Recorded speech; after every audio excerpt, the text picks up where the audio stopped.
national security and public safety threats. মার্কিন মসনদে দ্বিতীয় মেয়াদেও নিজের ব্যবসায়ী সুলভ আচরণকেই মূল হাতিয়ার করছেন প্রেসিডেন্ট ডোনাল্ড ট্রাম্প। শুল্ক আরোপ করে দর কষাকষিতে জড়াচ্ছেন বিশ্বের বিভিন্ন দেশের সঙ্গে। চ্যালেঞ্জ ছুড়ে দিচ্ছেন বাঘা বাঘা অর্থনীতির দেশকে। কানাডা, মেক্সিকো ও চীনের উপর শুল্ক আরোপের নির্বাহী আদেশে প্রভাব পড়তে চলেছে বিশ্ব অর্থনীতিতে। নতুন এক বাণিজ্য যুদ্ধের শঙ্কায় খেটে খাওয়া মানুষ। বিশ্ব মন্দারও বার্তা দিচ্ছেন অর্থনীতিবিদরা। কানাডা, মেক্সিকো ও চীনের ওপর অতিরিক্ত মার্কিন শুল্ক আরোপে শুধু দেশেই নয়, ধাক্কা লাগবে অন্যান্য দেশের বাণিজ্য খাতেও। প্রতিটি দেশকে বিদেশি পণ্যে গুনতে হতে পারে বাড়তি পয়সা।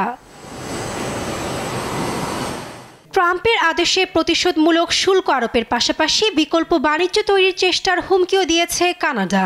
এমনটাই জানান ব্রিটিশ কলম্বিয়ার প্রিমিয়ার ডেভিড ইবি। তার এই কথায় স্পষ্ট যে বাণিজ্য যুদ্ধে ইতিমধ্যেই বিশ্ব। We're expanding trading partnerships with countries in Asia, Europe, and beyond. আমরা আমাদের ব্যবসায়িক সম্পর্কের বৈচিত্র্য আনছি। আমরা এশিয়া, ইউরোপ ও তার বাইরের দেশগুলোর সঙ্গে ব্যবসায়িক অংশীদারিত্ব প্রসারিত করছি। বিশ্বের অন্যান্য দেশের সঙ্গে সম্পর্ক জোরদারে নতুন বাণিজ্য পথ তৈরির চেষ্টায় আমরা কখনো হোয়াইট হাউসের একজন ব্যক্তির উপর নিজেদের সঁপে দিতে পারি না। We will never again allow ourselves to be beholden to the whims of one person in the White House. যুক্তরাষ্ট্রের শীর্ষ বাণিজ্য অংশীদার চীন, কানাডা ও মেক্সিকো। এই তো গেল বছরই যুক্তরাষ্ট্রের আমদানি পণ্যের 40% গেছে এ তিন দেশ থেকেই। নতুন করে শুল্ক আরোপে দেশটির বাজারেও পণ্যের দাম হু হু করে বাড়ার শঙ্কা জেগেছে।